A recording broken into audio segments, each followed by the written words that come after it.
de Corporate Connection ce matin. Je vais en profiter de me présenter. Pour ceux qui ne me connaissent pas, je suis Hélène Sévignac, cofondatrice de Synaction Expansion. Pourquoi ces entrevues-là? C'est vraiment, j'ai la chance d'interviewer des gens qui m'inspirent, des gens qui sont leaders dans leur secteur d'activité. Et puis, je trouve qu'en cette période-ci, qu'on vit une période vraiment que personne n'a de point de repère, finalement, on est tous en train de vivre ça côte à côte. Ben, c'est le fun de parler avec des gens qui le vivent au sein de leur organisation, qui ont des inspirations aussi à nous partager. Et dans le cas de David, que je vais laisser se présenter, tu as l'occasion de parler avec des leaders à travers le monde depuis à travers cette organisation-là, puis encore plus au courant des dernières semaines. Alors, c'est vraiment pour faire rayonner ton organisation aussi et faire rayonner des leaders d'ici. Alors, c'est vraiment ça qui m'inspire. Alors, merci beaucoup d'avoir accepté de passer ce 30 minutes avec nous. Alors, sans plus tarder, je vais te laisser te présenter et nous parler de ton organisation qui est Corporate Connections. Ben, bonjour Hélène et merci beaucoup de cette belle invitation. Très heureux de me joindre à vous aujourd'hui. Qui sommes-nous? Corporate Connections, c'est une organisation qui est mondiale. Une organisation de membres, donc les membres sont qui? Sont des propriétaires d'entreprises d'établis d'une certaine taille, des décideurs finalement dans les compagnies d'envergure, les cadres de niveau C-suite, comme on l'appellerait. Ce que nous faisons tout simplement, c'est qu'on veut créer une opportunité où ce que des gens ont l'occasion d'échanger, échanger leur expérience, bénéficier de l'expérience des autres, de leurs pairs, et aussi d'échanger des opportunités qui peuvent créer à la fois un changement significatif au sein de leur organisation, certes, mais aussi au sein de leur communauté et de leur vie. L'impact des décisions que nous prenons en tant que propriétaire d'entreprise peut rayonner sur nos employés, sur leur famille, et je crois aussi que le secteur privé se doit d'avoir une implication au sein de la communauté. Donc, on a des groupes de chefs d'entreprise qui se rencontrent sur une base régulière à travers le Canada. Je suis président du Canada. Mais nous faisons partie d'une communauté mondiale, donc on a l'occasion aussi d'aller visiter toutes les sections à travers les 12 pays dans lesquels nous avons actuellement une présence. Et l'important, je pense que c'est vraiment au niveau de la qualité des individus. Notre organisation ne fait que rayonner par la qualité de nos membres. Donc, on essaie de faire attention par rapport au profil des individus que nous acceptons dans l'organisation, puisque le tout se base sur la notion de la parité. Donc, qu'est-ce que tu veux dire par là? Mais la parité, c'est la perception que nous pouvons avoir par rapport aux autres individus.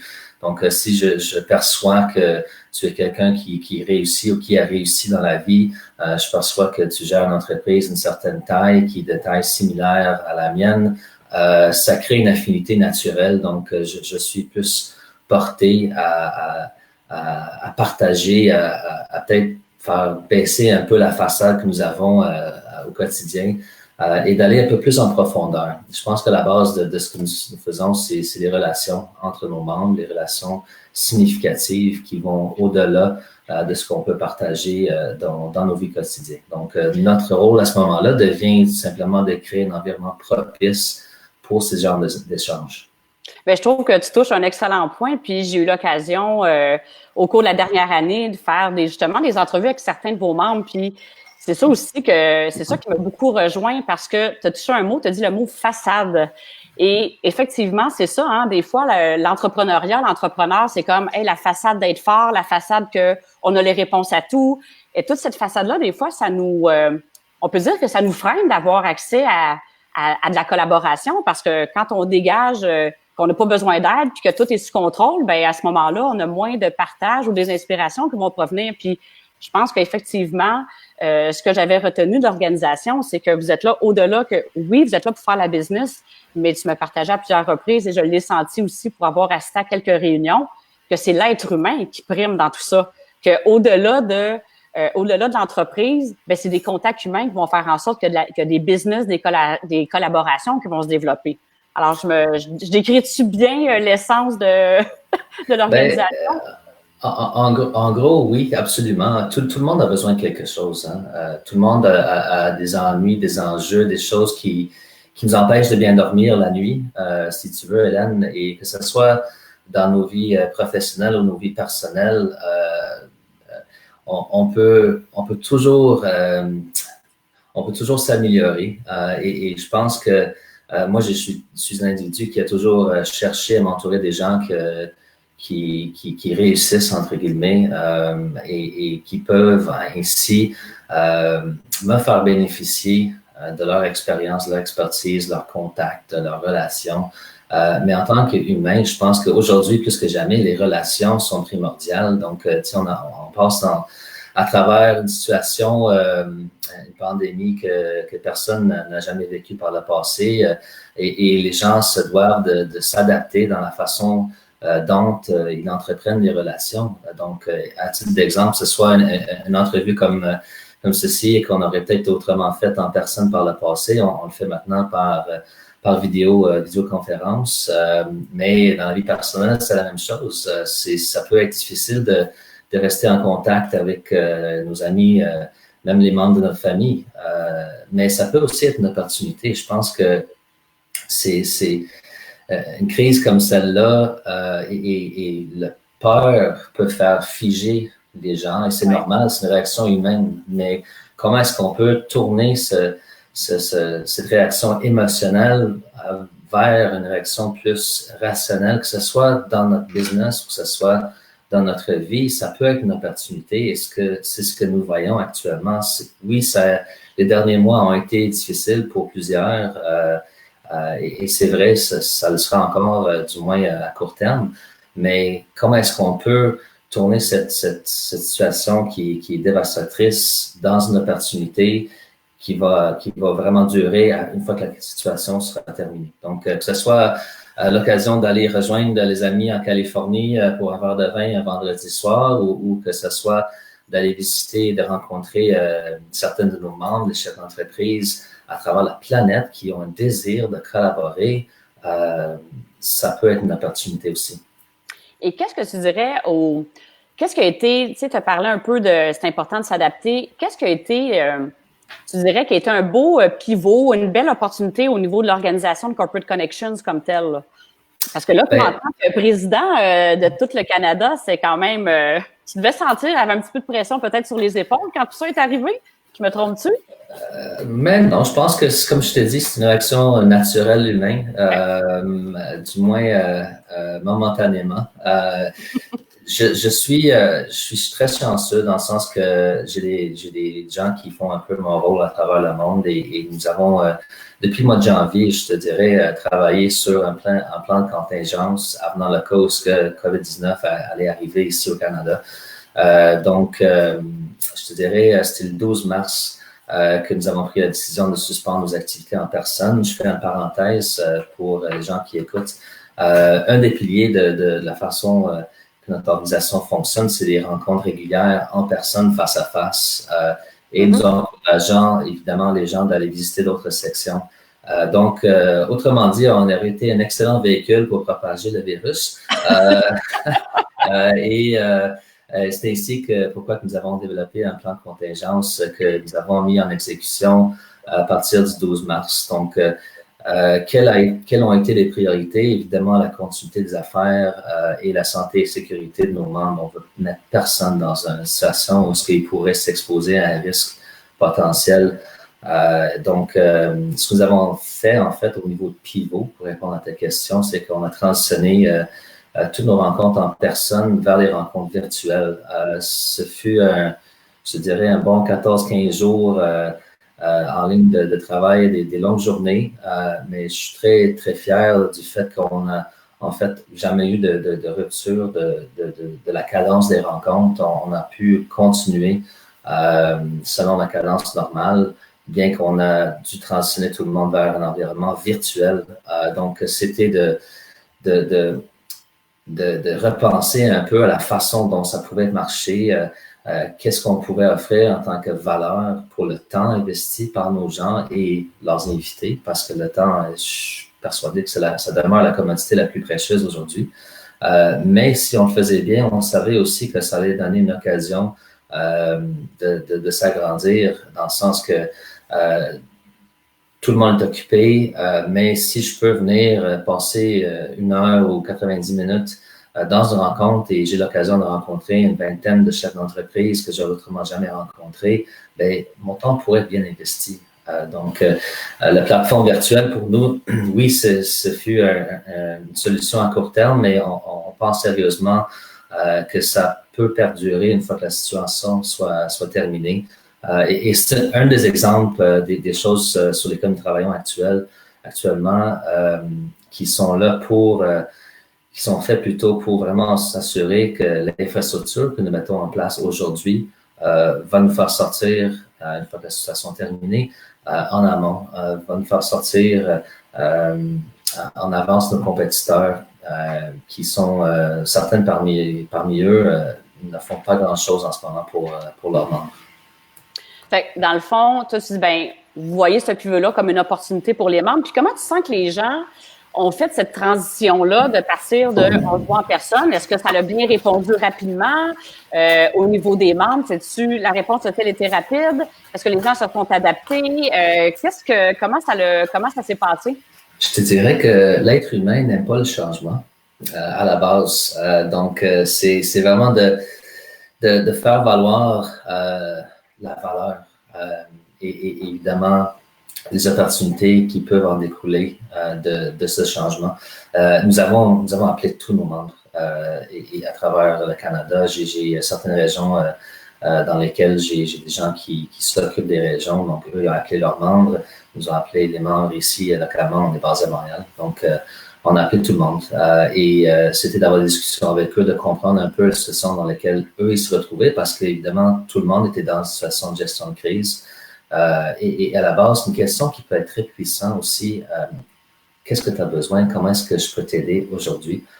Et ainsi par la suite de parler du changement que nous comptons mettre en place et de leur faire comprendre la valeur de ce changement-là, non seulement pour aujourd'hui, où ce que, on a vécu une dizaine d'années de prospérité économique et tout d'un coup, on arrive à une falaise pour beaucoup d'entreprises qui ont dû fermer la porte du jour au lendemain.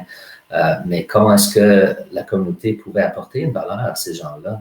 C'est par l'entremise de l'expérience des autres. Donc, on passe en mode OK, ben, je pensais il y a 3 mois, comment est-ce que je pouvais développer mon entreprise de façon stratégique, des nouveaux créneaux, des nouveaux marchés, des clients d'envergure, peut-être des collaborations, des partenariats, vers un mode aujourd'hui où c'est comment est-ce que je peux vraiment bénéficier de l'expertise autour de la table, que ce soit dans mon groupe ou que ce soit dans un autre groupe au Canada ou ailleurs dans le monde. Donc, de savoir aussi qu'est-ce qui se passe ailleurs, d'avoir l'information pertinente à son entreprise, ça aussi, ça a une certaine valeur. Donc, c'était vraiment de communiquer, puis je te dirais de communiquer avec de l'authenticité.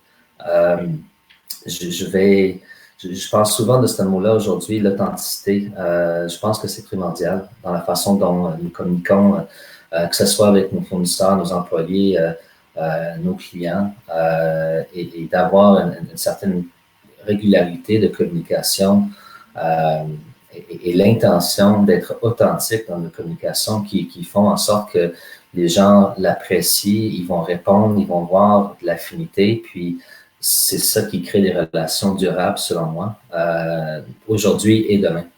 Donc, ça revient un peu rejoindre l'idée de dire, ben, c'est toujours un humain qui est derrière ça. Quand tu dis, ben, il y a une façade, à un moment donné, c'est de dire, ben, voici les choses qui en est, puis on donne leur juste la situation, tout en ayant aussi une intention claire, autrement dit, mais tu as touché un point tantôt qui est intéressant que tu partageais. Tu sais, les gens ils étaient plus en mode, on va faire des stratégies, on fait des planifications. C'est vrai qu'il y avait une prospérité économique. Voici notre prochaine année et tout ça. Est-ce que tu dirais que ça a fait partie d'une préoccupation des gens? Parce que là, présentement, même qu'on voudrait faire des plans, des stratégies, puis essayer de tout bien planifier, tout bien contrôler, qu'est-ce qui s'en vient. Toi puis moi, on sait que c'est plus difficile de faire ça présentement. Alors, tu dirais-tu que ça, c'est une grosse préoccupation ou quelque chose qui est une adaptation que, ça l'amène vraiment dans un territoire inconnu du fait de dire, on la connaît pas, l'avenir. Il y a personne qui a une boule de cristal présentement et qui connaît l'avenir. Alors, est-ce que tu dirais que ça a été, c'est un enjeu important présentement pour les leaders et les chefs d'entreprise que tu côtoies ou tu ressens que les gens sont comme, OK, it is what it is, c'est qu'est-ce qui se passe présentement, puis OK, on va aller plus vers une fluidité, puis on va se tracer des lignes tout en étant dire, ben, on sait pas c'est ça qui va se passer dans un an, puis on se réajuste. Sens-tu que c'est ça qui est en train de se produire présentement? Je pense que c'est vraiment en fonction de l'individu. En toute honnêteté, écoute, nous sommes sur notre 4e ou 5e version du budget pour l'année 2020. C'est clair que je suis pas seul à être dans ce bateau-là.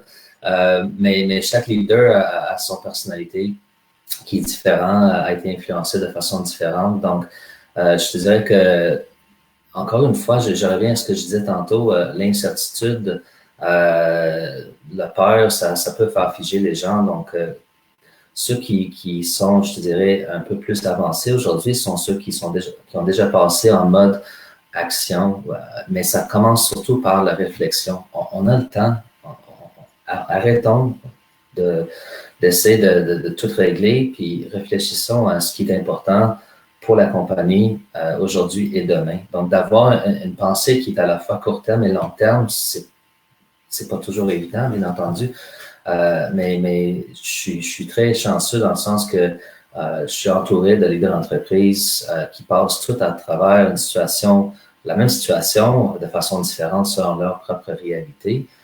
Et qu'est-ce que je peux m'approprier de leurs expériences puis de mettre en place dans mon entreprise.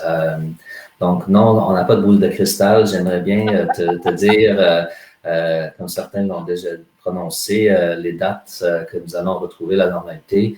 Je ne veux pas non plus être pessimiste, mais je pense qu'il est fort possible que la façon que nous vivons nos vies va grandement changer, du moins pendant les 6 à 12 prochains mois, avant qu'on retrouve un semblance de normalité comme on connaissait avant. Ceci étant dit, ça ne nous empêche pas de travailler, de bien travailler intelligemment aujourd'hui dans nos entreprises, de réfléchir à nos priorités. Je peux juste partager mon expérience, Hélène, mais Oui. à titre d'exemple, on avait un plan stratégique sur 3 ans et cette année, on avait des choses à accomplir. Et suite à cette crise-là, certaines choses ont été carrément mises de côté, d'autres choses ont été devancées. Donc, on en profite pour devancer les choses qu'on estime vont avoir un impact important aujourd'hui, mais qu'on sait à long terme va améliorer l'infrastructure de la compagnie et ainsi sa pérennité à long terme. Donc, on garde un volet technologique dans les réunions, mais il y a aussi un volet back office, si tu veux, que nous installons maintenant. Avec de l'aide, évidemment, d'un des programmes gouvernementaux. Chanceux, j'ai accès à plein d'informations par rapport à ça. Et une autre chose qu'on comptait faire durant l'année, c'est de commencer à créer du contenu pertinent pour les entrepreneurs, pour les propriétaires d'entreprise. Et ça, c'est quelque chose qu'on comptait faire probablement en mois de septembre, octobre. On a commencé il y a 3 semaines maintenant. Donc, d'avoir un genre de collection de conférenciers. Donc, à chaque semaine, à chaque vendredi 11h, nos membres savent qu'ils peuvent se loguer sur un appel dont le sujet n'est pas de promouvoir l'entreprise de nos membres, mais plutôt de permettre aux membres de partager leur expérience du présent. Donc, comment que eux ils gèrent leurs entreprises, quelles sont leurs situations, qu'est-ce que eux ils voient au niveau de la gestion de leurs employés, que ça va bien, que ça va moins bien, pour permettre à tout le monde d'avoir accès à l'information pertinente, d'en tirer leur propre conclusion, mais surtout d'avoir la clarté sur ce qu'il faut faire. Parce que l'incertitude, ça peut devenir, évidemment, une situation où on a moins de clarté. Fait que plus qu'on peut offrir l'information, plus que les gens peuvent avoir la clarté et on espère que mieux ils vont pouvoir avancer.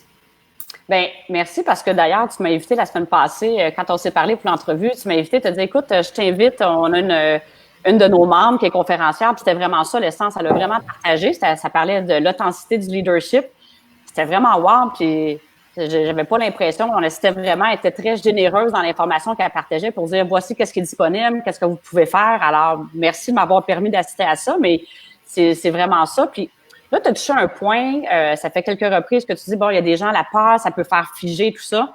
Tu as 100% raison. Qu'est-ce que tu dirais que tu as observé au cours des dernières semaines? As-tu des cas que tu as vu, des gens étaient vraiment figés par la peur? Qu'est-ce qui a été des bonnes je vais dire, des bonnes actions, des bonnes pratiques que tu as vues de passer de la peur à être plus en mode, on est dans l'action, on se laisse guider par qu'est-ce qui est à faire par la suite. Qu'est-ce que tu as vu qui étaient tes bonnes pratiques qui a bien fonctionné? Ben, écoute, il y en a plusieurs. Je pense, nous avons quelqu'un à Edmonton, en Alberta, qui est associé directeur d'un assez grand bureau d'avocats. Elle a partagé un peu ce qu'elle a vécu quand elle a appris à faire de la voile. Je raconte une petite histoire. Oui. Elle avait peur de l'eau, elle ne savait pas trop nager, puis elle habite à Edmonton. Dans ma tête, je suis comme, il n'y a pas de plan d'eau proche d'Edmonton, mais bref, je pense que c'est une passion de son mari. Mais elle a parlé de comment elle a pu surmonter cette peur-là. Après une première journée où elle a braillé à cause qu'elle a été figée sur son bateau, et quelles ont été les leçons qu'elle a pu tirer de cette expérience-là et l'appliquer à son entreprise. Donc, elle a parlé de ses priorités court terme, gestion des employés, santé et sécurité des employés et relations entre leurs clients. Elle a parlé de tout ce qui était l'importance, continuité des affaires, mais elle a aussi parlé d'une troisième priorité pour, tel que convenu entre les associés, ce qui était la responsabilité sociale que la compagnie se devait d'avoir au sein de sa communauté. Et ça s'est traduit en fait par l'implémentation de nouvelles politiques, des façons de travailler. Évidemment, travail à distance, c'est pas quelque chose à laquelle la majeure partie d'entre nous sont habitués. Donc, comment est-ce qu'on gère nos employés lorsqu'ils sont à distance? Et je pense que j'ai entendu des histoires je ne vais pas dire des histoires d'horreur, mais des histoires différentes où ce que certaines entreprises ont mandaté à leurs employés de garder la caméra allumée toute la journée pour faire un peu de la surveillance. Mais comment est-ce qu'elle a pu mettre en place une nouvelle politique pour permettre aux gens d'avoir un peu la même autonomie, mais aussi sentir comme ils faisaient toujours partie d'une gang, d'une équipe au travail. J'ai un autre membre qui lui, en fait, il a changé une bonne partie de son équipe avant la COVID. Donc, il y avait une nouvelle équipe en place. Puis, lui, il me partageait comment il appelait tout le monde dans son équipe. Je pense qu'ils sont une dizaine. Au moins une fois par semaine, 10-15 minutes d'appel, pas parler de business du tout, mais parler de comment est-ce que ça va. Donc, interpeller plus le volet psychologique de la situation actuelle, qui est chose je pense qu'on n'aborde pas assez dans les médias de ce moment. Mais lui, son approche était, moi, je vais appeler tout le monde, je vais passer 10-15 minutes avec eux, je vais parler de comment est-ce que ça va, comment tu trouves ça gérer l'équilibre entre la vie professionnelle, avoir des enfants à la maison, comment est-ce que ton conjointe gère ça et qu'est-ce qu'on peut faire pour améliorer la situation pour toi. Si c'est rien d'autre, juste de leur faire comprendre qu'ils ne sont pas tout seuls. Puis le sentiment de se sentir tout seul, c'est quelque chose aussi que les gens ont beaucoup de misère avec. Donc, ce sont deux exemples simplement. Non, mais David, c'est excellent ce que tu parles parce qu'effectivement, tu sais, c'est bien beau de dire, OK, il faut qu'on déploie des méthodes de travail pour que les gens continuent à être productifs. Mais pour être productif, si tu es en train de vivre l'isolement, tu te sens seul, tu vis des tensions avec ta famille, tu sais pas trop comment te réorganiser, puis il y a personne qui se préoccupe de cet aspect-là. Puis là, en plus, qu'on commence juste à regarder, OK, les statistiques, les ci, les ça, puis qu'on regarde, là, loin de moi de vouloir émettre une critique par rapport aux journaux, on va nous informer, tout ça, mais il y a beaucoup d'emphase qui est mise sur les statistiques. Ça peut être vraiment facile d'embarquer dans cet aspect-là, de se laisser influencer, à pas voir un peu le bout, là, tu sais. Fait que je pense que c'est un bon point que tu touches, que ça peut vraiment faire une différence, ne serait-ce que d'écouter chacun des employés et c'est chacun des membres de l'équipe, des collaborateurs pour dire comment tu vis ça. Et puis, ça peut être souvent une clé que la personne va retrouver, en fait, une certaine quiétude, paisibilité, qu'elle va être capable de dire, OK, je suis capable de mettre l'emphase sur d'autres choses que ma situation actuelle. Alors ça, c'est un bon point que tu touches, là, l'impact psychologique, il y en a un. Là. Il y en avait déjà un avant la crise, alors c'est sûr que présentement, il y en a un autre, là, effectivement. Absolument. Puis c'est aussi de leur offrir l'information pertinente à leur situation. Donc, exemple, ce vendredi, nous avons quelqu'un qui va donner une conférence plus sur les outils pratiques. Donc, je sais qu'il y a beaucoup d'entreprises qui ont dû faire les mises à pied de leurs employés en ce moment. Mais comment prendre les décisions à court terme avec une réflexion long terme, puisqu'il y a certaines lois qui font en sorte, exemple, si des employés sont mis à pied pour plus de 6 mois, techniquement, sont congédiés, puis selon la province dans laquelle tu te retrouves, tu dois leur payer une prime de départ. Je suis pas sûr que c'est tout le monde qui est au courant de ça. Donc, de regarder les aspects des lois au niveau de la gestion de la force de main-d'œuvre, des compagnies, les risques financiers, les risques contractuels. Si tu as une compagnie qui est un fournisseur en Chine, puis tu as une rupture d'approvisionnement due à la crise, ben peut-être que tu as une responsabilité ou un risque financier relié à ça au niveau des lois contractuelles. Donc, qu'est-ce qu'on peut leur offrir comme information qui va leur aider? Ça a toujours été notre focus, ça l'est encore, c'est juste la façon dont nous pouvons transmettre ces informations change, évidemment. Mais je suis d'accord avec toi, l'aspect psychologique. Écoute, je suis tout seul à la maison avec 2 jeunes enfants, puis ce n'est pas évident des fois. Avoir le sentiment d'avoir passé une journée efficace au travail. Donc, quelles sont les astuces que les autres y font? Qu'est-ce que j'en peux retenir de ça? Ben, c'est de passer ma journée d'avoir 2 priorités, des choses que je veux faire dans ma journée. Ce ne sont pas des grosses choses, mais ça me permet tout de même d'avoir un certain sens d'accomplissement à la fin de la journée. Et le sentiment d'avancer, je pense que c'est plus émotionnel, mais tout le monde a besoin de cela. Je pense que tout le monde a besoin de penser qu'au cours de la journée, j'ai fait quelque chose, j'ai accompli quelque chose, je peux bien dormir le soir ou je peux passer du temps sans me sentir coupable avec ma famille en soirée.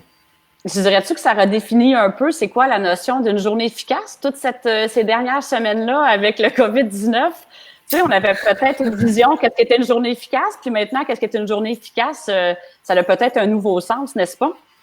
Ben, c'est l'adaptation, hein? C'est la gestion du temps et des priorités qui est totalement différent que ça a été il y a quelques mois. Donc, tu sais, moi, j'ai adapté un peu mon horaire. Je suis en train de partager mes enfants, donc j'ai adapté mon horaire quand j'ai mes enfants, d'avoir une plage disponible le matin et l'après-midi pour passer du temps avec eux.